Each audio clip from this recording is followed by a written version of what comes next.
yatawadda. Tidak sah orang solat tidak wudu.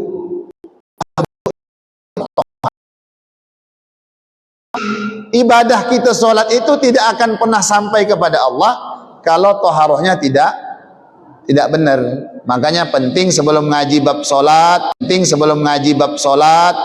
bab puasa, bab zakat, toharoh. Lughatan, kitab secara lughah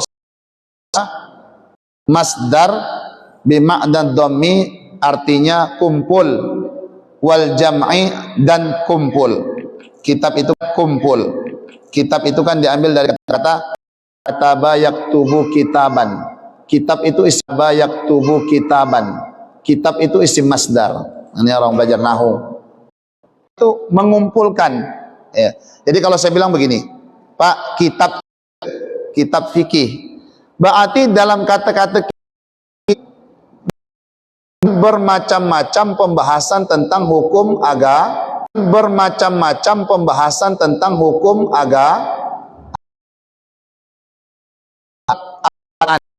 berarti mengumpulkan dari bismillah sampai kul a'udzu birabbin namanya.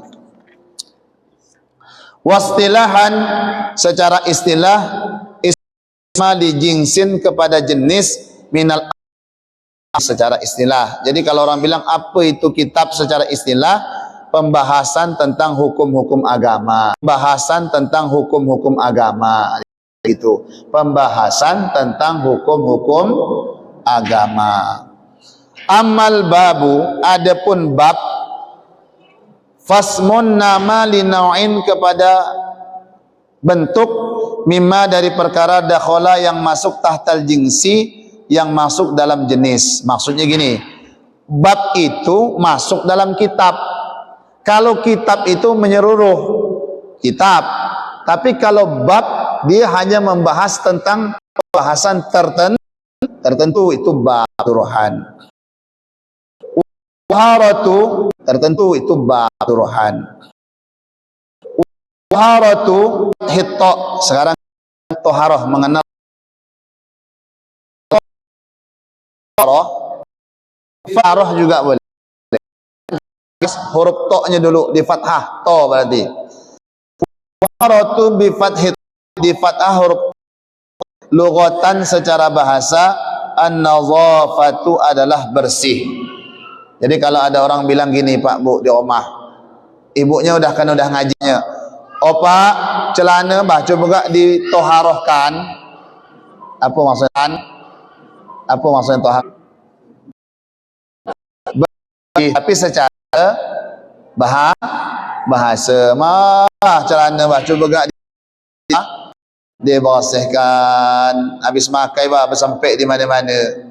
Biasa gian dia. Biasanya bah pengalamannya Pak Ustaz tadi, orang lebih hamba kali. Wa amma syar'an, adapun taat fa fiha tafatun, ada penafsiran yang banyak, penjelasan maksudnya, fi'lu ma, ini Bu, fi'lu ma tahara adalah bukan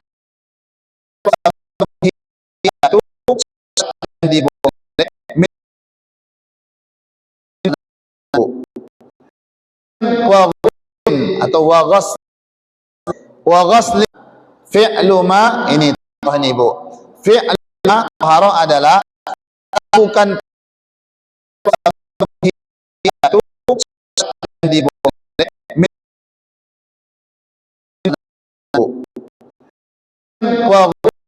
atau wa ghasli di junub maksudnya,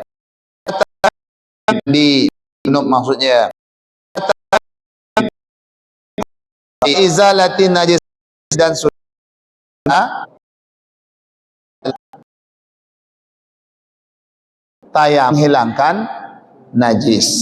4 perkara ini Pak, poin nih. Ada orang bilang kita belajar kulitnya mah fikih mah, kami dah belajar isinya. Kita belajar isi tasawuf tak pernah sampai kepada Allah kalau fikih kita tak tahu. Betul apa enggak? Betul apa enggak? Mana dalilnya Pak Ustaz? Ada orang solat di zaman Nabi. Ini guru tasawufnya ada di sian. Ini guru tasawufnya ada di sian. Ada sahabat solat, Nabi di belakang. Ada sahabat solat, Nabi di belakang melihat sahabat solat. Akbar. Assalamualaikum. Sahabat tadi berdiri, mau balik. Salli dalam solat lagi, solatmu tadi tidak. Sahabat ni solat game. Allahu Akbar. Masa dia dah nyampaian kepada Allahnya nan. Dia dah nyampaian kepada Allahnya nan. Orang yakun abdu min dekatnya Allah ketika dia sedang solat. Tapi salah yang kedua, dia dah nyampaian kepada Allahnya nan. Orang yakun abdu min dekatnya Allah ketika dia sedang solat. Tapi salah yang kedua, solatmu tak sah. Ternyata Nabi tak sah, ulangi. Sahabat tadi bilang, ya Rasulullah, inilah kemampuan saya tidak bisa cara solat yang baik, tolong. Pak, Bu, ada orang merasa sudah dekat dengan Allah lewat solat ni, tidak cara rupanya solat berdiri menghadap kiblat, sudah tadi menghadap kiblat. Takbir rupanya solat berdiri menghadap kiblat, sudah tadi menghadap kiblat. Takbir itu takbir.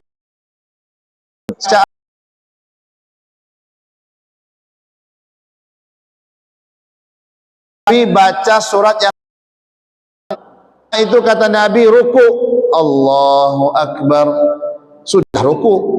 Kemudian kata Nabi, makninahlah di dalam. Apa permasalahan sahabat tadi, Bu, solatnya tidak diterima? Rupanya solat cepat, tak pakai tumak. Rupanya solat cepat, tak pakai tumak ninah. Allahu Akbar, sami Allah liman hamidah, Allah. Allahu Akbar.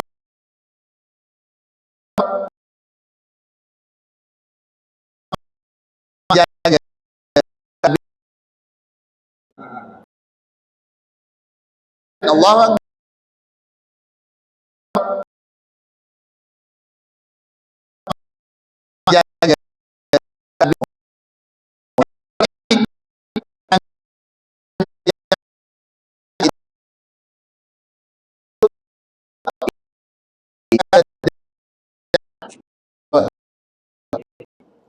Pertanyaannya, adakah orang bisa tasawuf dekat dengan Allah tanpa ibadah kepada Allah?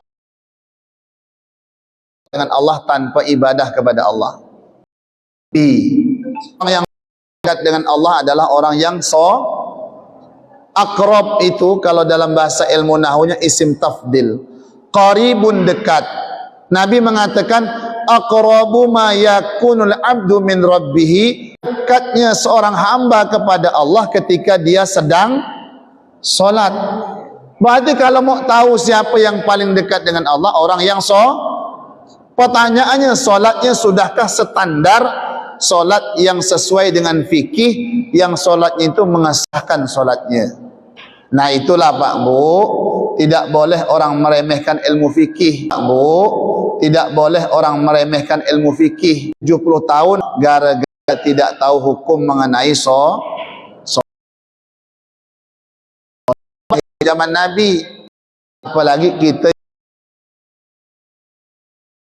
yang sudah Nabi. Alhamdulillah, malam hari ini sikit-sikit dulu yang saya kenalkan tentang fikih, muqaddimah sikit. malam hari ini kita juga pengenalan tentang yaitu definisi toharoh. Jadi apa itu tadi? Toharoh secara syariat melakukan perkara yang solat tidak sah kecuali dengan wudu, mandi junub, tayamum dan menghilangkan najis. Najis. Kelan 10 ada terasa. Sila yang mau bertanya, ibu-ibu, bapak-bapak, bertanya fikih boleh, tauhid boleh, sambil minum kopi pun boleh. Sila. InsyaAllah nanti bulan depan mungkin kita langsung agak kebut sikit, mungkin usahakan dapat 4-5 lembar lah sekali pertemuan. Ini kan cuman karena bawa mulai, enggak rasa saya mau menyelesaikan sampai jam 11 ke jarak malam bujur. Ada yang lembar lah sekali pertemuan. Ini kan cuman karena bawa mulai, enggak rasa saya mau menyelesaikan sampai jam 11 ke jarak malam bujur. Ada yang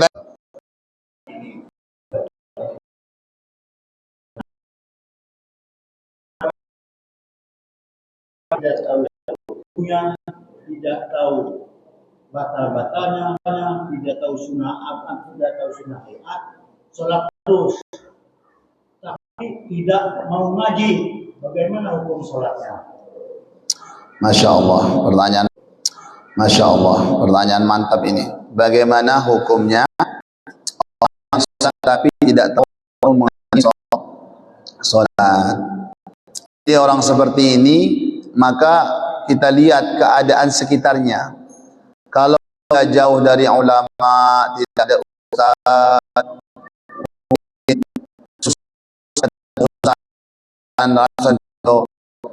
bisa dimaafkan. Sekarang setiap kampung hampir ada ustadznya. Maka kalau ada kesalahan dalam ibadah, kan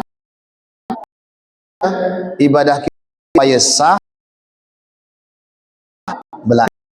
Itu tadi dalam kitab ulama itu ada orang yang sholat kemudian dilempar karena sholatnya ternyata tidak kayak ilmu, sholatnya tidak diterima Allah, diterima oleh Allah. Tadi ulama itu ada orang yang sholat kemudian dilempar karena sholatnya ternyata tidak kayak ilmu, sholatnya tidak diterima Allah, diterima oleh Allah. Tadi maka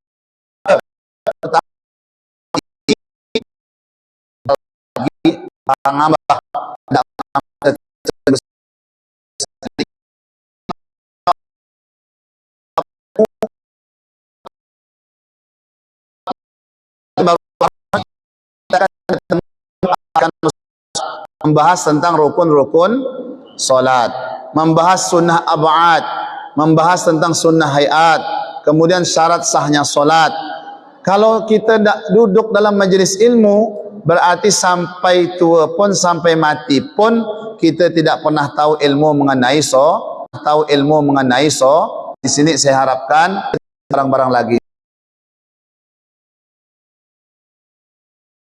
Pak ya? Kan kalau bisa Bapak orang bawa 10 berarti berapa? 300.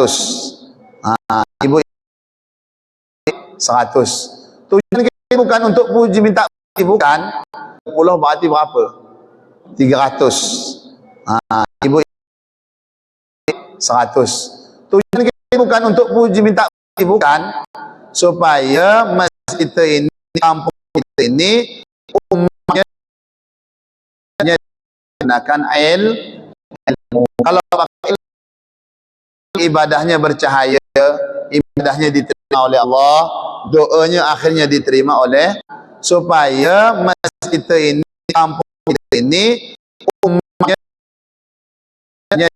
gunakan ilmu. Kalau ibadahnya bercahaya, ibadahnya diterima oleh Allah, doanya akhirnya diterima oleh Allah. Jadi yang ditanyakan oleh kalau oleh Allah. Jadi yang ditanyakan oleh kalau maka nanti ibadahnya akan diterima oleh Allah. Diterima oleh Allah. Jadi yang ditanyakan oleh kalau maka nanti ibadahnya akan diterima oleh Allah. Diterima bagaimana? Kita ini oleh Allah. Jadi yang ditanyakan oleh kalau maka nanti ibadahnya akan diterima oleh Allah. Diterima bagaimana? Kita oleh Allah. Jadi yang ditanyakan oleh kalau oleh Allah. Jadi yang ditanyakan oleh kalau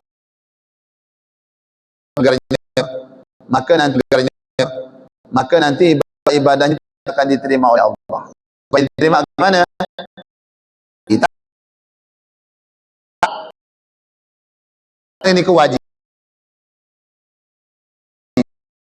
Jadi kita beginin baju, rasa gimana? Beginin baju, rasa gimana? Sidak ini datang. Layak tak kira-kira? Nah, tapi memang dalam hukum fikih dibahas. Salat hukumnya apa tadi? Makruh. Salat hukumnya apa tadi? Makruh. Ya, cuma rombongan, itu yang tak boleh. Kalau memang biasa, mohon maaf, orang kampung tu biasa terkelolo banyak kan tak pakai celana. Makanya saya pakai celana, udah pakai celana, pakai sarung, aman. Dia ada ke bawah. Ada lagi yang tanya, Pak Haji? Ini mengenai air yang untuk mandi, untuk mandi yang mandi besar menyebabkan kita ini panas. Cuman masalahnya ini airnya ini di tambungannya ini sedikit. Ya. Nah, itu gimana cara mandi yang benar supaya tidak apa itu sah gitu mandinya. Masya Allah. Air yang sedikit. Pertanyaan Pak Haji ini insya Allah bulan depan kita akan bacakan di situ bahas. Tapi tidak apa-apa karena sudah ditanyakan. Air itu kalau mau diceritakan panjang lebar ada 4 macam. Ada air yang tahirun mutahhirun ghairu makruh isti'maluhu. Air suci mensucikan tidak makruh. Air suci mensucikan makruh. Kemudian air suci tapi tidak mensucikan. Yang keempat air mensucikan makruh. Kemudian air suci tapi tidak mensucikan. Yang keempat air yang mutanajis. Kita langsung ke poin yang ditanyakan Pak Haji saja. Airnya sedikit. Bagaimana mandinya? Air itu ada 2, ada air qalilun, air sedikit, kemudian kejatuhan benda najis namanya air mutanajis. Yang kedua adalah air katsir, banyak. Tapi berubah salah satu sifatnya karena kejatuhan benda najis. Sama jadi mutanajis. Kalau hanya untuk Pak Haji mandi biasa dengan air sedikit, apakah air ini bermasalah? Tidak ada yang menyebabkan air ini bermasalah. Karena mohon maaf, yang akan kita bahas nanti, ini salah pahamnya orang kampung tentang air mustakmal. Itu banyak salah paham. Orang kampung kira air mustakmal. Padahal dalam kitab Baijuri ini dibahas oleh ulama. Syekh Ibrahim Al-Bajuri mengatakan air mustakmal adalah air yang telah digunakan membasuh kefarduan yang pertama. Itu mustakmal. Pertanyaannya, apakah 1 tetes 2 tetes yang memercik ke dalam wadah ember atau penampungan air itu yang kurang dari 2 kula, apakah ikut jadi mustakmal? Apakah ikut jadi mustakmal? Allahu Akbar. Jadi sama. Nah, sekarang gini, apa hukumnya mandi wajib? Wajib. Yang dikatakan wajib basuhan pertama atau basuhan kedua, ketiga?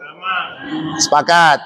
Jadi kita ini ember, ambil gayung, begitu meletakkan air ke badan, niat mandi wajib, seluruh tetesan air ini namanya air mustakmal. Pertanyaannya, apakah melencit 2-3 tetes ke dalam ember bak itu semuanya jadi mustakmal? Tidak. Yang penting, ini contoh. Ini ember ya. Yang penting Pak Haji jangan gini. Ini ember gayung. Berarti apa nih?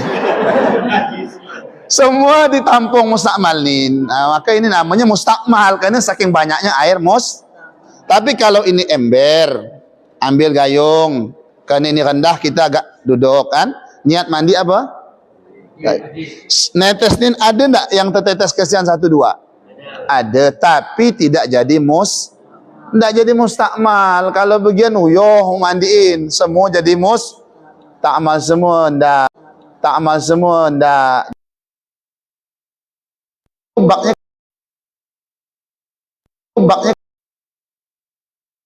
Baknya kecil. Ya, gitu caranya. Taiknya dibuang. Taiknya dibuang. Yang air tadi gabungkan ke bak yang banyaknya 2 pula. Habis itu ambil semua lagi. Jadi air mutan najis itu bisa jadi suci kembali dengan cara dikumpulkan mutan najis tadi sampai 2 pula. Tapi kan tidak mungkin. Dari mana lagi mutan najis yang lain? Caranya gabungkan kepada air yang jumlahnya 2 pula tadi. Sudah paham? Sudah digabungkan, bercampur, bawa diambil semula. Tapi taiknya dibuang. Jangan taik tok disian. Mutan najis semula. Jelas? Najis semula. Jelas? Satu pertanyaan Pak Haji mah jawabnya setengah jam nih. Ada yang tanya? Ibu-ibu? Ya, sila. Satu lagi terakhir ya. Satu lagi terakhir ya. Satu lagi terakhir ya. Ketika misalkan saya di sholat isya, kan saya punya anak kecil yang belum ikutan. Ya. Kemudian saat saya sholat, yang mengikut saya Ya. Itu gimana? Masya Allah, ini pertanyaan kitab Fathul Mu'in. Bukan Fathul Qorib, ditanyaan kitab Fathul Mu'in.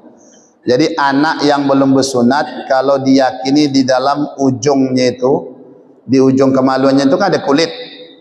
Kalau diyakini itu dia membawa najis, maka dia memegang kita, apakah solatnya batal? Iya, solatnya menjadi batal karena hamlun najasah, dia membawa najis dan memegang kita. Itu pendapat yang kuat dalam madhab syafi'inya. Gimana Ustaz? Berani fatwa deh.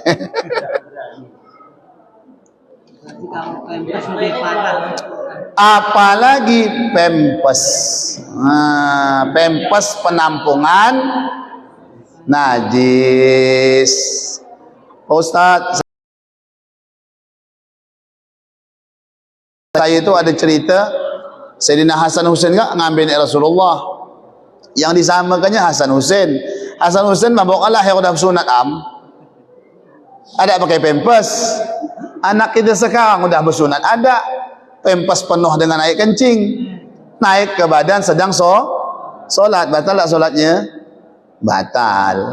Jadi gimana? Amankan dulu. Gimana cara Pak Haji? Cara masing-masing lah.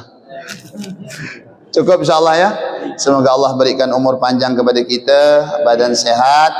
Bulan depan ketemu lagi dalam mudzakarah yang sama. Amin ya rabbal. Wallahu muwafiq ila aqwamit thoriq. Assalamualaikum warahmatullahi wabarakatuh.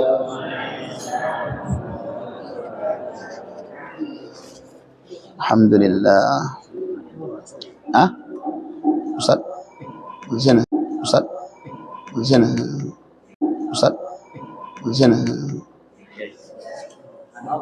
Ya. Ya. Ya. Ya. Ustaz? Di sana. Islam di seluruh alam. Ya Allah, berikan hidayah kepada kami, berikan hidayah kepada kami. Ya Allah, menjadi hamba-Mu yang taqwa, menjadi hamba-Mu yang taqwa, menjadi hamba-Mu yang saleh, menjadi hamba-Mu yang saleh, menjadi hamba-Mu menjadi hamba-Mu yang senantiasa takut kepada-Mu. Ya Allah, Allahumma faqihna fid din wa 'allimna Allahumma faqihna fid din wa 'allimna ta'wil wa badanina wassalamati wal afiyati fi dinina wal afiyati fi dinina wad dunyana rabbana hab lana min azwajina wa